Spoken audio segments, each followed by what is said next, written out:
We've had a lot of racial tension over the last few decades. I've been on for 26 years and it's kind of been consistent. The issue that led to the SPCP program here in Erie was a violent encounter with the Erie Police Department. What led to this SPCP program was the death of Dominique White back on September 28th, 2017. A man had been shot and killed by police officers. Immediately, nobody knew the whole story, and so the narrative kind of spiraled out of control from there.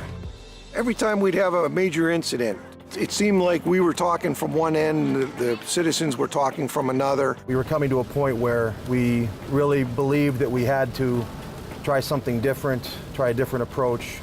In any and everything, communication is key. Where there's no communication, stereotypes run rampant, assumptions run rampant. The SPCP program was brought to us and suggested to us by the Department of Justice. I'll admit, when it was first presented, I was very skeptical of it, but I also knew, on the other hand, that we had some work to do to build the relationship back up with the community. The SPCP program is a program that brings together law enforcement and the community to work on police-community relations. It's an opportunity for everyone involved to come to the table on equal footing and to have their voices and their perspectives heard. Certainly, if you bring a monolithic group to the table, you don't get change. This council comes from so many different backgrounds.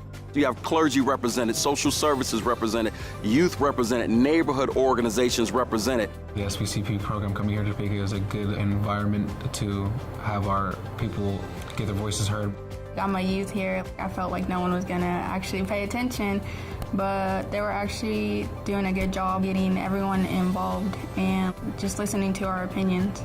You don't have to shy away from your convictions and you don't have to soften your viewpoint. This is an opportunity to have that open dialogue if you desire it. You have people that just feel disconnected and they want to have a voice. And so what this allowed them to do is face-to-face conversation with a police officer in a setting that they never ever would have had. The SPCP program is so important in just getting people together and getting people to realize, hey, the policemen are human beings too. They're here not just to arrest people, they're here to make the community better. When you turn on the news and when you see black individuals on TV, it's always in the negative. And for me, it's important to open their eyes up to that. And my eyes were opened up to their concerns and what they're going through as well. We're not here to point fingers. We're not here to say they're wrong, you're wrong. We're here to say, okay, how do we move from point A to point B? There's been a lot of healthy pushback in these conversations, and having this group of varied voices has lent to the authenticity of the debate. I'm encouraged by the fact that there isn't always a neat and tidy answer at the end of every meeting.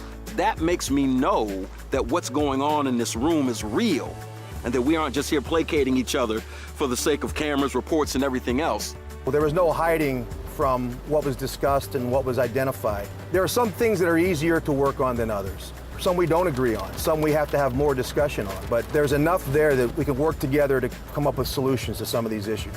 The SPCP program has made us better by saying we are not afraid to open ourselves up to the outside.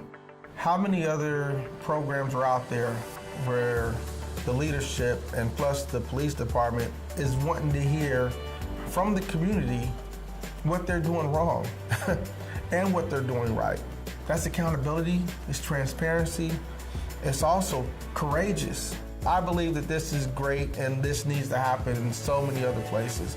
But the leadership and law enforcement, they gotta be courageous enough to do it. Well, police community relations currently, they're trending upward, but we have a long way to go. Racism, prejudice exists across the country, but we are a free society, and diversity is our greatest strength. And this is a way to really capitalize on that diversity. It's a major effort on our part. It's a #1 priority of ours, and we continue to work at it. Here in Erie, Pennsylvania, we've bought into the system of people change, and that's why we're transforming Erie. That's why we're restoring hope to the community of Erie.